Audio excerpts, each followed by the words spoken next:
The suburban Ponzi scheme has a number. It is $4.6 trillion. That is the gap between what American suburbs owe in infrastructure maintenance and what they can actually pay for. Not over a century. Right now. The scheme ran for 70 years, and the collapse is no longer theoretical. In the next few minutes, we are going to walk through the exact mechanism, dollar by dollar, that turned the American suburb into a financial time bomb. Time. We are going to show you why the roads in your neighborhood are crumbling while a brand new subdivision is being paved 5 miles away. Why your water bill went up 30%, but the pipes are still leaking. And by the end, we will expose the part nobody talks about, that your city already knows the math is broken, and their solution is not to fix it. Their solution is to build more, because the only thing keeping the scheme alive is another round of buyers who do not know they are funding it. Every Ponzi scheme works the same way. Early investors get paid with money from later investors. The product does not generate real returns. Growth is the only thing keeping the structure standing. American suburbs work on the exact same model. A developer buys cheap land on the edge of a city. He builds 300 homes. The city collects permit fees, impact fees, and a property tax base that did not exist 12 months ago. In year one, everything is new. The roads are perfect. The pipes are clean. Maintenance costs are nearly zero. The city budget looks great. That is the bait. Infrastructure does not age on a political timeline. It ages on an engineering timeline. And those two timelines have nothing in common. Roads need full resurfacing at 15 to 20 years. Water mains begin failing at 25 years. Sewer lines crack. Retention ponds silt up. Stormwater pipes corrode from the inside.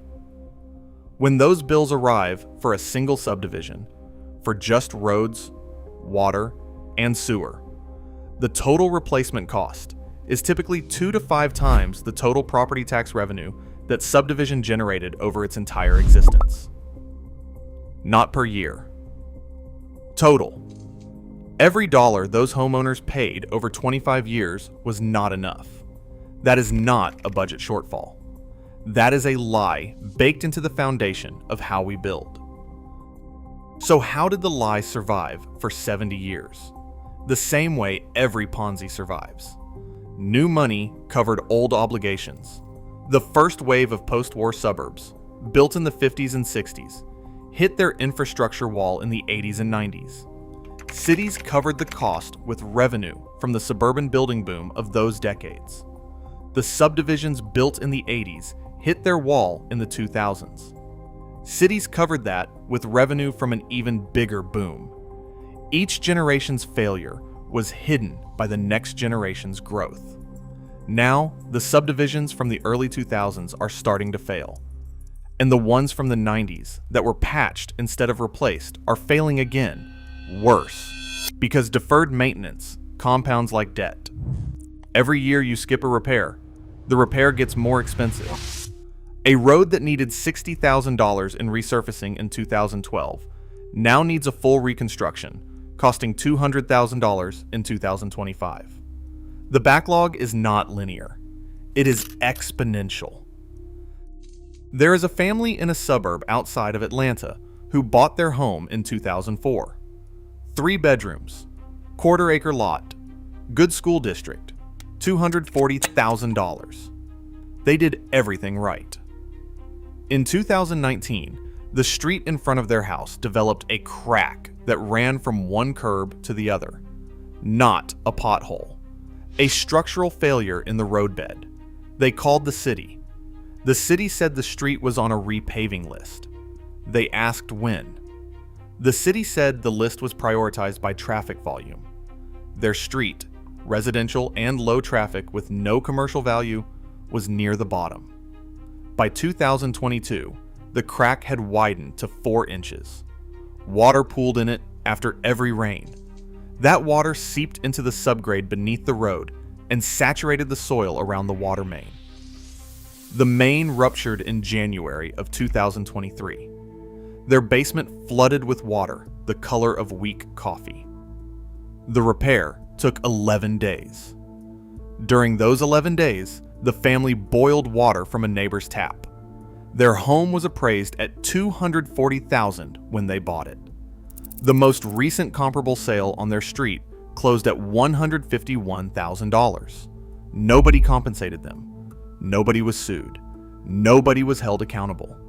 The infrastructure simply failed, and the value disappeared. 20 years of mortgage payments. Gone. Not because of a market crash, because a pipe under a road that the city could not afford to fix finally gave out. That is what collapse looks like at the household level. Quiet, slow, irreversible. Let us put real numbers on this. Resurfacing 1-lane mile of residential road costs $80,000 to $150,000. A typical subdivision has 4 to 7 lane miles. That is $300,000 to over $1 million on a cycle that repeats every 15 to 20 years. One subdivision, just roads. Now add water. Replacing a single mile of aging water main runs $400,000 to over $1 million, depending on depth and soil conditions. Add sewer line rehabilitation, $200,000 to $600,000 per mile using trenchless lining, more if you have to dig. Add stormwater system repair, curb replacement, sidewalk leveling, and streetlight maintenance. A subdivision of 300 homes built in 2001 can carry $4 to $7 million in cumulative infrastructure liability over a 30-year span. The property tax revenue from that same subdivision over the same period is roughly $1.5 million to $2.5 million. The gap is not close. It never was. And every city manager in America knows it. The American Society of Civil Engineers has been publishing this data for over 2 decades. Their infrastructure report card gives the country a C-, and the local residential category is where the worst grades hide, buried under the national headlines about bridges and highways. And here is where the scheme gets brilliant. Cities are not ignoring this math. They are using it deliberately. Right now, across the Sun Belt, in states like Texas, Arizona, Georgia, and the Carolinas, cities are approving new subdivisions at the highest rate since the mid-2000s. This is not because housing demand requires it at that scale. It is because the city budget requires it. Every new subdivision pays impact fees. Those fees do not go into a savings account for that subdivision's future maintenance. They go into the general fund. They cover the deferred maintenance backlog from the neighborhoods that were built 10, 20, 30 years ago. The subdivision built in 2024 is paying for the crumbling sewer line under a street built in 1998. The buyer of that new home has no idea. They think their impact fees paid for their own roads, their own pipes, their own parks. They did not. Their money plugged a hole in a neighborhood they have never visited. And in 15 years, when their roads start cracking, the city will need another wave of new construction to cover the cost, and another after that. This is not mismanagement. This is the system functioning exactly as designed. Growth is not the goal. Growth is the oxygen. Without it, the whole thing suffocates. That is why your city council approves every subdivision that crosses the desk. Not because they are corrupt, because they are desperate. And the one thing that could actually fix the math, dense, mixed-use, walkable development that generates 5 to 40 times more tax revenue per acre, gets killed at every public hearing by the same suburban homeowners whose infrastructure is being subsidized by the new construction they are trying to block. Think about what that means.